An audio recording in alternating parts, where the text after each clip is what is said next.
মালদহে রয়েছে প্রাচীন রাম মন্দির। এখনও নিয়মিত পুজো অর্চনা হয়ে আসছে নিষ্ঠার সঙ্গে। এই মন্দির ঠিক কত প্রাচীন তা কেউ ঠিক করে বলতে পারেন না। তবে এ রাম মন্দির প্রতিষ্ঠা করেছিলেন মালদহ শহরের মকদমপুর গোস্বামী পরিবারের পূর্বপুরুষ। এখনও এই মন্দির গোস্বামী পরিবারের অধীনেই রয়েছে। বর্তমান প্রজন্ম নিয়মিত এ মন্দিরে পুজো দিয়ে আসছেন। রামনবমী উপলক্ষে এখনও বিশাল মেলা বসে মালদহ শহরের মকদমপুর বাঁধ রোড সংলগ্ন এই মন্দির প্রাঙ্গণে। এটা 23 পুরুষ আগে আমাদের বংশাবলী দেখলে পাওয়া যাবে। যিনি ছিলেন তিনি এই মন্দির প্রতিষ্ঠা করেছেন।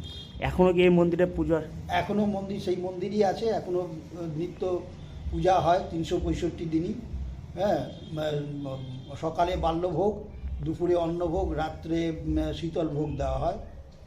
বিশেষ দিনে যেমন রামনবমীর দিনে, তারপরে জন্মাষ্টমী শ্রীকৃষ্ণের জন্মতিথির দিনে সেই দিনও পূজা, সেদিন অনেকে ভোগ দিতে আসে। সেই দিন রামের জন্মাষ্টমীর পুজো হয়, ভোগ দিয়ে অনেকে ভোগ নিয়ে যায়। তার পরবর্তীতে যে রামনবমী আমাদের চৈত্র মাসে বা বৈশাখ মাসে রামনবমী মেলা হয়, সেদিন রামের জন্মতিথি উপলক্ষেই পুজোটা হয়। পরিবার সূত্রে জানা গিয়েছে 23 পুরুষ আগে এই মন্দিরের প্রতিষ্ঠা হয়েছিল। সে সময় কাঠের প্রতিমা প্রতিষ্ঠিত হয় মন্দিরে। রাম লক্ষ্মণ সীতাসহ মন্দিরে রয়েছে জগন্নাথ, বলরাম, সুভদ্রা ও রাধাকৃষ্ণ। এছাড়াও গোস্বামী পরিবারের কুল দেবতা রয়েছে। প্রাচীন মন্দির ঠাকুর দালানে আজও পুজো হয়। সংস্কার রক্ষণাবেক্ষণ করা হয়েছে। মন্দিরকে নতুন করে সাজানো হয়েছে। পুরনো কাঠের প্রতিমা এখনও রয়েছে, সেই প্রতিমাতেই পুজো হয়। প্রতিদিন সকালবেলা বাল্যভোগ, দুপুরে অন্নভোগ ও রাতে শীতলভোগ দেওয়া হয়। রামনবমী উপলক্ষে 9 দিনব্যাপী চলে বিশেষ পুজো অনুষ্ঠান। সে সময় বহু মানুষ এই মন্দিরে আসেন।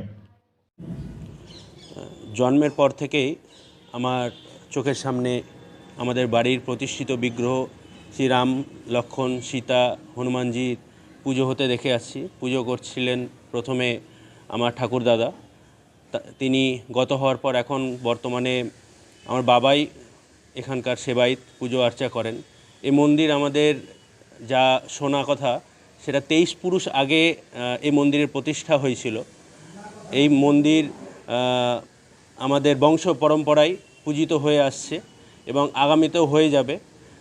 চেষ্টা করব আগামী দিনগুলো, যত দিন যাচ্ছে সব কিছুরই পরিবর্তন ঘটছে, তার সাথে সাথে চেষ্টা করব আমাদের এই মন্দিরেরও পরিবর্তন ঘটাতে।